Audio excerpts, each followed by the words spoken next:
10 seconds remaining. Hello everybody and 5 welcome back after our remaining. short break. We are here for our second Dire series of the team night back. now, last series for Dota Pit for the evening.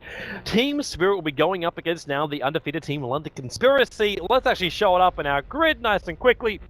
There they are, London Conspiracy as well as Team Spirit. They look like they're neck and neck after having 2 games apiece. The difference, Radiant however, with the team score back. is 5 full points. Team Spirit only able to claim 1 draw and 1 full loss. So London Conspiracy, if they can take this 2-0, anything's possible after their victory over Na'Vi, then maybe they could actually be neck and neck with 10 Na'Vi seconds and be remaining. 1 game less played than them. What an interesting situation 5 we've now found seconds ourselves remaining. in. I say ourselves, because it's not just me tonight. I am joined by Motpack, so Reserve time. welcome, man, for our second series. Hello, hello. Very excited to keep this one up and going. Hello. Oh, hello. Dire team Love back. Conspiracy, man. They looked so good. Unbelievable. I love the way they counterplayed the Batrider. I think was the most impressive thing for me during that series, at least. It felt like General just couldn't get anything done, despite, like he had a pretty good draft on his side set up for the Batrider, but 10 seconds up against the remaining. Vengeful Spirit, it almost felt like Navi threw him to the wolves a bit, but 5 I don't know. They seconds played pretty remaining. well. I was sitting here thinking about that whole Reserve last time. series. I'm just there going, hey, when you think about it, who made the most mistakes? And London Conspiracy was pretty down there. Like, they didn't have many at all. There's a couple of options where you might say, hey, maybe this could have been a better choice to have, and so on and so forth, but they seem to be a real consistent team, which is something you don't normally say of like a team, which we do have to be honest, like they are a tier 2 team. Yeah. Like they're just Radiant really team consistent picked. in their play. Yeah, it's true. Like, they didn't overextend all that much. They had a couple plays that maybe you were thinking, like, with the omniscient vision that we have, it's like, oh, they shouldn't have went back in there. Dire But team picked. judging by, what they actually performed and from the vision they had, it did seem like normal and pretty standard and well-controlled plays, as you mentioned. And this time they're actually going to get the Lone Druid, which was banned out first phase both times last game. Yeah. Then in return, welcome to Chen, welcome to OD. Yeah, It is they love that OD. It is the God Black safety net, and it's the OD. Everyone loves OD. This hero is just too easy to play these days. It's their most picked hero in the last 2 weeks, and they've done it. They mostly give to Iceberg almost every time, but they've actually done a couple unusual things. 10 They've done things like they've gone aggro try with Ramsey still playing a core. He 5 played, I think it was a seconds Sven remaining. during that game, and they actually hit solo safe lane OD on Afterlife. So they love the Reserve hero. time. They will take it early because they will throw it anywhere, just as long as they get to have it in their draft. I want to put it, man. Like, how does OD ever fail? As long as you've got the control, he's just there to throw out the damage, man. That's what he's here for. Yeah, he'll lift up a couple people, but in the end, he just wants to throw down those right clicks, and Godblock will be able to help provide that with that Chen. And man, it's their 2 favorite heroes, though. It is the Lone Druid and the Gyrocopter for the London Conspiracy, which is 2 we didn't get, and yet 2 of their most picked. It's kind of funny too when you look at Team Spirit, because Ramsey's I cast 2 games of Team Spirit recently, and in both 10 games he was on the seconds gyrocopter. remaining. So it's a sought after hero for both 5 sides. seconds remaining. Yeah, that's true. And with them having the first pick into the next phase, you can't even leave it as an option as LC. So nice of them to snag it up now, even though it does mean they Dire commit team 2 back. early core positions. It does seem like it's worth it considering how much both of these teams do value the Gyrocopter. And up against the Chen, you especially want them. Is that Witch Doctor VS? 10 seconds Yeah, that's true. remaining. That's the play, right? Like they were the two supports. They 5 even like they seconds 1-2 remaining. picked them in their previous game. I don't know if it's the synergy they're looking for with a Reserve Lone time. Druid, but more stuns is never a bad thing, especially up against the Chen. Radiant She team take Well, out the it's- Zeus now, so Zeus wasn't really that. Like they. OD's always a question mark for me.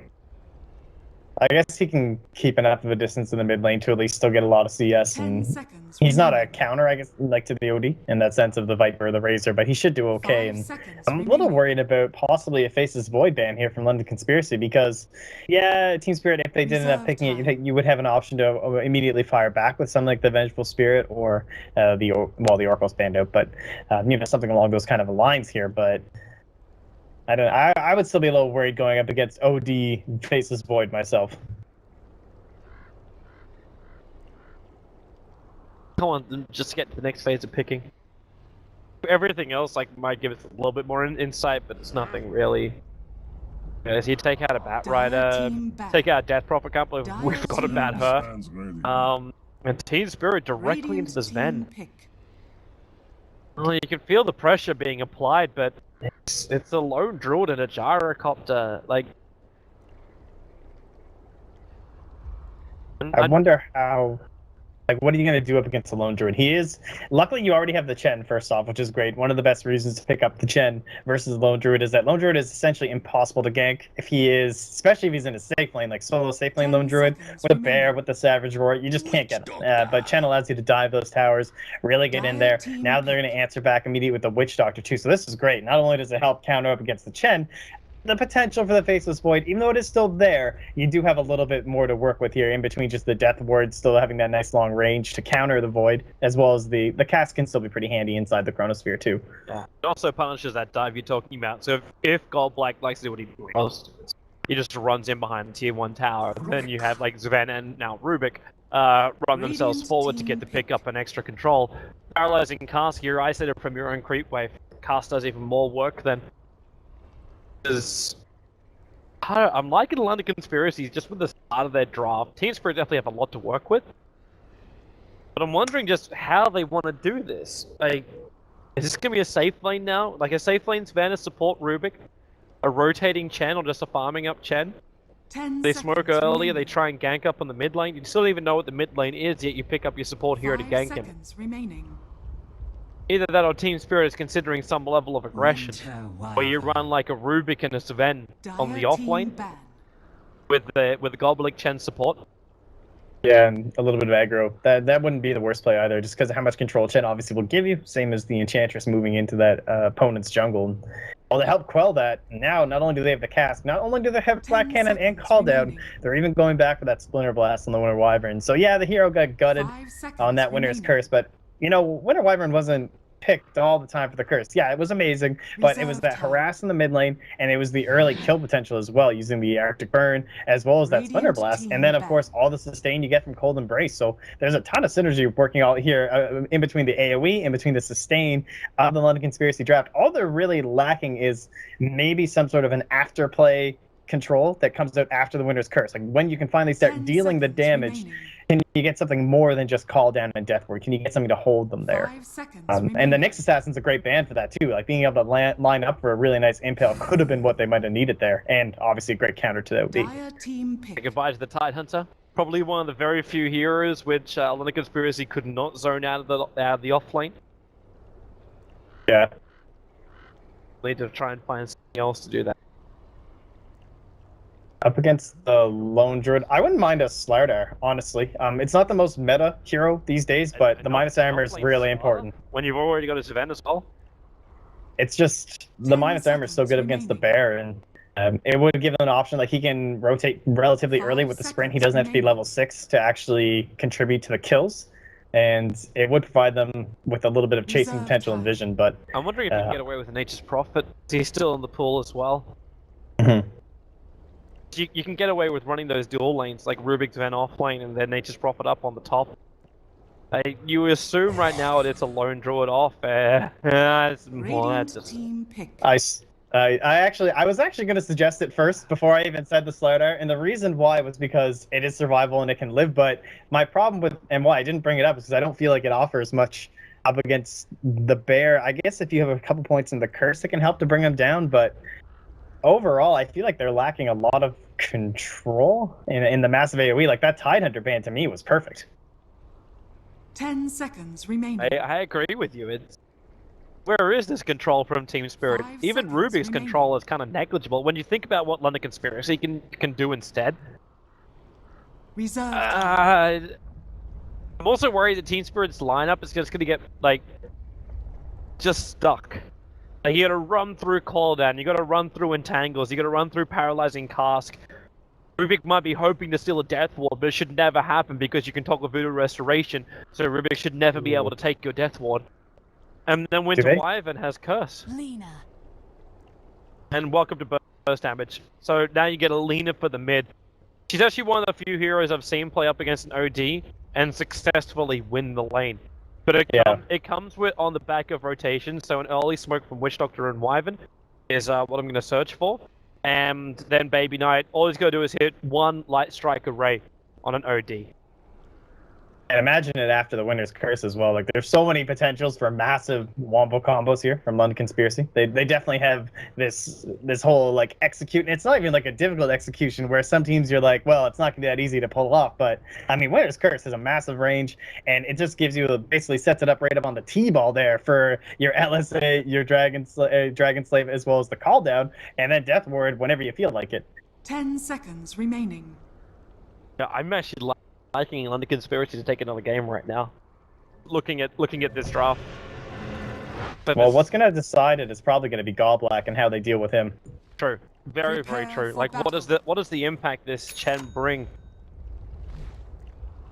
Because if he does allow those major early ganks, bring down the Lone Druid early on, they're going to be able to try and get a little bit of a snowball coming from Team Spirit. Like, moving into these towers, there's not all the points. We kind of saw this with that the draft earlier today with it was on the Conspiracy as well, where they didn't have the Death Ward ready, they didn't have the swap ready, and although they don't have all the same push that Na'Vi had that game on the side of Team Spirit this time, the same objectives are still out there in terms of tier 1s and tier 2s they might be able to push into before this whole wombo combo actually comes online. And has already won the early vision game. Just throwing it down right now. You have an Observer Ward which is going to watch for Goblack's movement.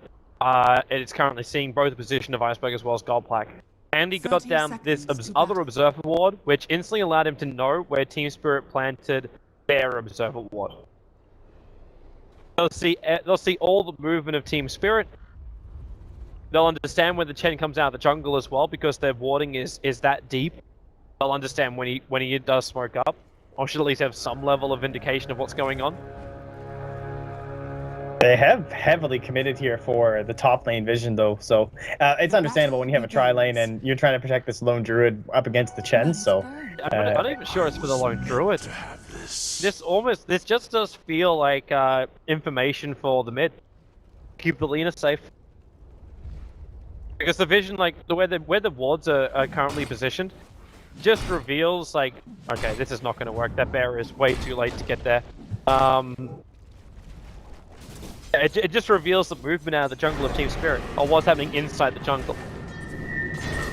Yeah, no, it's true. Because Baby Knight, obviously being on the Lena, she's no puck or anything like that. You don't have those survivable, any sort of mechanisms towards actually keeping yourself alive. So, giving him all this vision in the mid lane, and just relying on the fact that you're not going to be seeing the Chen that much. There's not really much to pair up with an Abaddon anyway, so moving down to the bottom might not actually have that big impact that you're generally looking for when the Chen rolls on into, like we saw last game, where they were coming up with like a Slark Pounce and etc. So hopefully it's going to provide Baby Knight a good enough time, but I wonder how much they're going to be trading away in terms of this top lane. Like, I don't know what Kefka's going to be able to do out here. We'll see. Worst comes to worst, he just Iron Talons, so, you know, then he is going to be that one key element that's going to be farming a lot for their draft. A little bit of extra luck as the Satyr Blast into Always Wanna Fly. Kefka, because they saw that early Observer Ward, he's able to just, like, because he unblocked that camp. Yeah, that was nice. Yeah, with the pull overs, he's got a lot better chance of throttling that wave and still getting a lot of experience. Better keep the support hero out and just go from there. Bottom lane, Afterlife, he's going to shield himself up, trying to run himself out. The damage isn't going to be enough to kill him. Yep, yeah, it's not enough damage to kill him. I was fairly confident with my call on that. So he has to salve up. But this Abaddon is kind of out of consumables. Like, there's no mana left for him. He's only got that one Tango charge. Life is very difficult for him, while Jalopy is just getting a lot of CS on that bottom lane. Gyrocopter. It's basically uncontested farm. Yes, Ramses is definitely keeping up with him, but it's the fact you have a half-level Abaddon lane.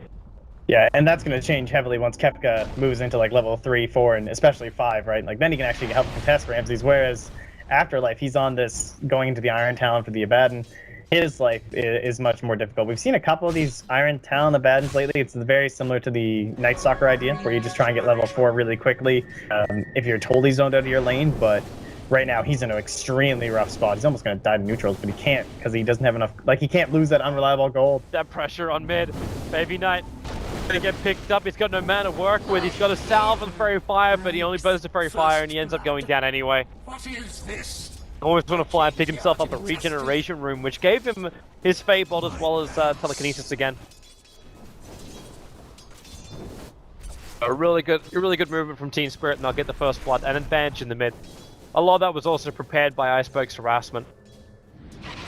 It's surprising how often Rubik is often cited as one of the supports that doesn't offer too much early, but early on he actually had a pretty big play up against the Lone Druid. He is considered one of the few supports that can actually do something against the Bear in terms of like how much repositioning you can offer for the lift and the throwback, and again they're coming into that mid lane on Baby Knight. They will have the Bush Doctor Soul in here though. Quick movement, it's always on a fly being revealed, but the casket doesn't bounce, which means Baby Knight's dead. Goldblack Chen Army is going to be in a perfect position, always on a fly, almost dying there as well. Only the penitent But really had the space, the support was there. That was great positioning from Goldblack.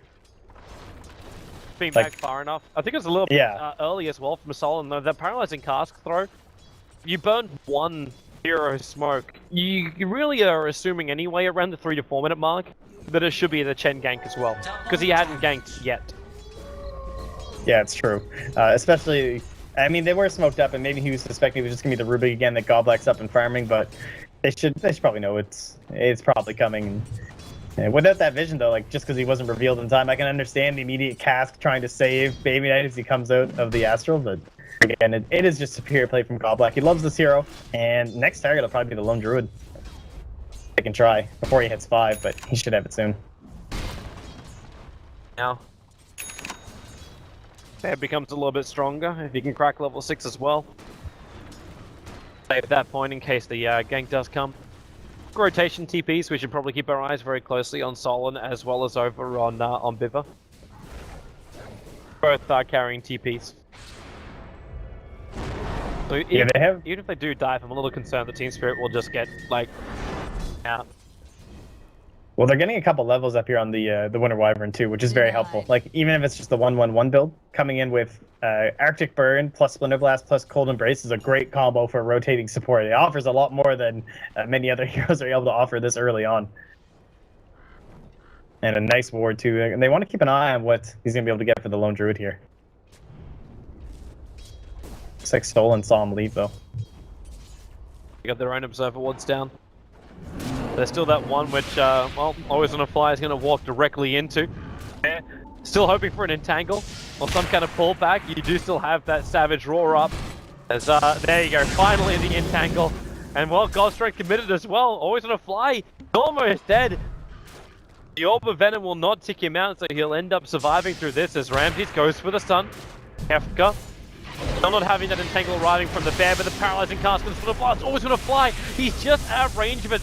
They'll give the extra help with that Fade Bolt, and with a cleave damage, Kefka almost died there too. And there's just too much support arriving from LC. They're able to get the kill over on this Ven. Baby Knight may not be so lucky. Oh, actually, there is the 1 point up in Curse of Avanus. Baby Knight's getting body blocked up a little bit more, allowing Iceberg to walk in. With that Missile Strike array, Baby Knight's now got no space to work with. So a very quick rebuttal kill coming out from Team Spirit. Okay, we're good. We're gonna have ourselves some action all over the map here, but Kefka, he played that pretty well up top, and I don't know if it was kind of interesting. He kind of went for the safe play there on Ramses when he threw the stun out on the Bear instead of the Lone Druid, because he didn't want to get entangled and then not be able to make his way, but it felt like had they actually gotten the setup there, they might have been able to kill him in time, only because he was still relatively squishy here. They're gonna kill him now. Again, it looks like if they all get rooted. Throw him back. Roar. Okay, that took a little bit longer to go for the stun. Oh, Ramsey was actually going to do that straight away. He got Savage Roared. That's what it was. What a hero. Forget about that ability sometimes. Yeah, I recently played a game as Lone Druid and I completely forgot to even get added, and I think I did it like twice the entire game. It was pretty bad. It just seems like such a random. It just came out of nowhere and it's so powerful. But Ramses, no fear this time. In way too deep. Paralyzing Caster too far away with the Warcry. They got the movement speed. Oh, That's it's a the big call down speed as well, rotation. because yeah, you brought in a Gyrocopter for this. First rocket's going to connect, but now Rubik picking up the Gyrocopter, throwing away the Hand of God, giving Ramsey a little bit more life, but it's still not enough to survive. So a big heal being blown there by Golblack. They are still unable to save that Sven. Now 0 for 2 on your safe laner. And Golblack's up here. They'll have the stun. Cat's gonna be bouncing around doing his thing here. But with Jelly still nearby, I don't know if they really want to engage into this. Just always want to fly in Golblack up here. No. Obviously, he's able to bottle up the rune. Great TP back to base though. Not wasting any time. With the current, like the farm they actually do have over on the Team Spirit, they definitely are leading here. Almost looks like about 1,700 in terms of the overall net worth, and with Afterlife starting to come back online, considering the awful positioning he had, it's pretty impressive that he's up there that high. He's actually above Baby Knight in terms of the overall net worth, thanks to all the pressure they've actually applied on top of him. And he's got the phase boots up, and if he starts moving into this Vlad's, the Vlad's up on top of the Chen, up on top of the Sven. I don't even know if he might even have to go for a Helm the Dominator early if he wants to get something a little bit more aggressive and start fighting into these towers with the backup. He's going to have Hand of God, Mech, as well as Vlad's. It's a nice sweet spot. Yeah, you're right. It's where Team Spirit are just able. They could just mass group up, and I'm wondering if LC have got the defense capable. Ah, no, they do. They definitely do. Assuming Solon will have his level 6 as well as it's a lot of it's on Biva too. Again, trying to get himself into that Winter's Curse could be the big play as well. Just setting up the call down, allowing you to start stacking up some of these roots and get ready to go. Under attack. Kind of looking more to Baby Knight. Because he's way too far behind. He's 0 for 3 with 35 CS. He's 2.3k, 2.4k net worth compared to the 4k net worth of Icebergers from the same lane. Iceberg hasn't even got kills. He's got 3 assists, sure. But there's no kills to his name. So when I wonder, like how long does it take for Leah to get into the Arcane Boots, to get potentially Ether Lens, to get the Yule Scepter, build into the Aghanim Scepter? All of these things cost a large portion of money. And you don't even have like the big levels, so you went the 4 points up in the Dragon Slave with just the 1 point up. You don't have that power of Fiery Soul, or the presence, I should say, of Fiery Soul in the lane. Where's my pension? Yeah, it feels like it's going to be reliant on a big Laguna Blade into the first big team fight if we actually get one onto somebody for most of the gold for Baby Knight. Last one fly up to Afterlife. Looked like an attempted movement, but Afterlife just felt it coming. He doesn't see it coming. There's no observer watch for the dire side down here. Realized something was up. Well, Ramses is going to go into the Helm Dominator, which actually just makes more sense anyway. Just keep your stacks going, like, while you're applying all this pressure. Oh, you've even got the early stacks. Golblack, what a player. Look at this. Sends his own creep. He's been stacking this up. Don't even need the Helm Dominator. What a great guy. So friendly. And we'll see if... Experienced. He knows all about it. He's done this before, has he? This Chen thing? Yeah, maybe. Possibly signature hero. Well, Kefka, he, along with, as you mentioned, the fact that they need to catch up with Baby Knight, the question is, what are you going to get on this lone Druid? Like, moving into the most common thing is Midas into Radiance, but he's already 11 minutes in, not quite able to get up the Midas. Radiant's top It looks like he'll still go back for it. Oh, actually, it is up. Okay, yeah, so he did purchase it and bring it on over, so should be A-okay. Radiance is kind of like the build for him in this game. Yeah. There's little that's going to be dealing with a split push. He's going to have the problem, though, that his bear can get easily sniped. Maybe that would be something which will push him away from the Radiance, because this Ven's just... Like, if he gets a Blink Dagger and the bear's doing a split push, the Ven just blinks in, stuns him, and then takes out the bear. Then you can basically say goodbye to your split push at that point. So you may consider something a little bit more aggressive. I don't know if you actually want to go like the Basher or Mjolnir build. Sorry, Maelstrom build on the Spirit Bear. Yeah, it actually wouldn't be that bad, especially up against the Chen too, but I guess it's just the fact that Radiance just seems so dominant right now, and the amount of farming potential it gives you in like a safety area where you don't even have to be there. Perhaps that's the thing that just can't be underestimated here. And our first big stack, can they contest this here is the question. Doesn't look like it. Oh, what a great time to have an Invis rune though. And you can now leech this experience. This is huge for Baby Knight. Well, only if they take it. Like, you can't leech off the Ancients. They'll need to actually get in there and take the kills. No, you can leech them now. It got changed. Really? When did that patch come through? This patch. It did change that. So, like, if he actually was there, he could leech the EXP now. It is shared, just like a normal neutral camp. But set reward and the dewarding, so they won't be able to get it. Dire's top tower Go for is my under pet attack. It's one of those ones they throw in like the side, and you're just like, oh, really? Especially because it kind of comes out of left field, but maybe it's just because of all that attention that we were seeing on like TA and the fact that like her ancient stacks pretty much brought her back in, Sven's ancient stacks brought him back in. Dire's Maybe an bottom understandable tower balance has been change. denied. Well, I could get pincered in a moment. That Observer was Dire's flying in the middle mech tower recipe, is so under Godbless attack. got the whole thing done. Lost that tier 1 tower on top. Radiant's Baby bottom Knight tower actually is getting... under Wait, no, attack. he's not going to get soloed. Actually, yes, he will. Oh, he's going to fly. That was beautiful. First he stole the Slave, threw off all of his abilities, then he stole the Light Strike Array, and was able to solo kill off Alina as a Rubik. Ah! That, bro. Rubik is one of those heroes that we've just seen. Some teams love it and they'll pick it up nice and early. Like you'll see Cookies is one of those teams right now that love it for their player Pablo, and Always Want to Fly. He's also always been just one of those guys you can always just bring this hero up. He's been a mainstay in competitive since forever. It's kind of similar to, it's almost like Invoker in that same kind of clout of the hero you think of in professional Dota, but Rubik has just never gone away. And it's because of the plays like that, because up against certain heroes, up against like the Gyrocopter as well as Alina this game, he's going to have himself a really good time if he can, again, keep stealing this LSA or move into the Laguna Blade. I assume he won't get a Death Ward, but you never know. If you're quick enough before they do talk on the Voodoo, maybe you can snag it up. You have to be pretty damn quick for that, though. It's true. You have to be like, it has to be just completely immediate. You basically require an Aghanim Scepter or a Blink Dagger or both in order to do that. If you have the Aghanim Scepter and you steal the Death Ward, hell yes! That's the dream right there. And they have... So now they have the Atos, they have the Helm, they have the... Is it done? Yeah, they do have the mech done too. Lads is being worked on here for Afterlife. It feels like it's finally time to start going after these tier 1s. Blink Dagger as well being able to being picked up by Ramses. He's got, Oh, I like this. there it is. Yeah, they've hit the sweet spot. It's a 15-minute sweet spot. They start over on Roshan. Now, Ramses hasn't used God Strength just yet, and they're coming in complete force. The Radiant side have no idea about this at all. The line's being drawn by the Witch Doctor, sending him down the mid. This is a very quick and efficient Roshan, and without having to use God Strength as well.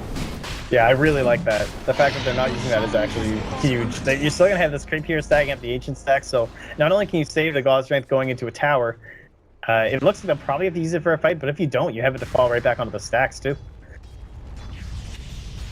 Oh, the Atos. Yeah, slowing down the gyro. They've given up and throwing down. He's going to get the call down off. Well, with the cold embrace, he's going to be able to. The death from the Witch Doctor. The damage isn't anywhere near enough. Oh, when you've got your Eclipse coming out from the OD. Radiant's bottom Oh, that hit hard. Baby Knight's down for the count. Team Spirit have just wiped London Conspiracy in the mid lane. Oh, Iceberg was just sitting there, and I was just thinking, oh, when he comes off this stun, this is going to be so much damage. I wasn't expecting that much damage. He essentially almost soloed the Witch Doctor. top tower is under attack. And it's just a free tower Radiant's middle tower is under attack. in a free fight. Oh, that is unbelievable how much int he has currently stacked up here. He had 15 stolen when he threw that up. He still has 15 sitting on him right now. Yeah, hilarious just how ineffective the Death Ward was.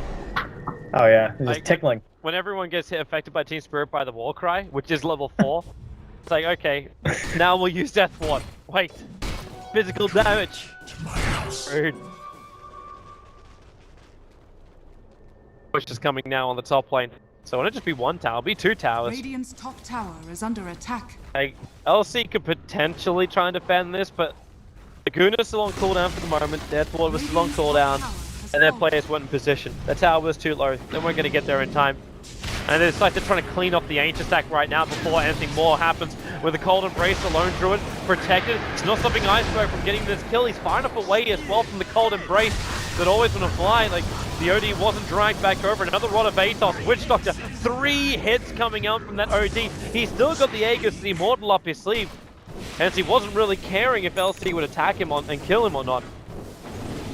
But again, Team Spirit lose nothing, and then Aegis Sack's already been worked down. If Team Spirit realized this, that Sven's going to get enough money for his, not his full BKB, but pretty bloody close. Yeah, they're almost certainly going to back out that direction. They should spot it out. They're going to know that's what they're doing. A couple of them even walked down, I believe, going to that engagement. So, thankfully, the Godstrike wasn't popped by Ramsey, so he didn't murder Always Want to Fly, but if they end up being rebuffed here, that Ancient Stag is such a huge bounty for them to take. Oh, look at Baby Knight! Wow, that hurts. That hurts like hell. That's 40 stolen, 45 in stolen intelligence just sitting on Iceberg. They're just going for the GG push. It's a double kill for Iceberg. God. One more attack to run of Atos. He can't get close enough, however. Like, he just bought a blink back Oh man, we're 18 minutes. Like in all 3 of our games tonight in Dota Pit, there's been a push pre-20 minutes into the high ground. This has been by far the most successful one. And they're waiting to initiate. They just want someone from LC to come out a little bit too far. And it's still 40 stolen intelligence sitting on Iceberg, and his Eclipse just came back off cooldown. Radiant's middle So he moves forward, starts with a Rod of Atos, into that lone forward. The Death Ward's go! You can see it! You can see it coming from a mile away! Just still! GG! GG! I mean, that's over. Oh my! Well... Oh, I knew it was going to be painful. I didn't think it was going to be that painful. There were a couple, like, man, that cold embrace just... There were a couple times people got cold embraced, and Iceberg's there, thank you. And he stole so much int, and then he just destroyed them. 2 kills was all they were able to muster. Like, they ran right through them. Team Spirit, so, they put a stop to that whole undefeated thing here for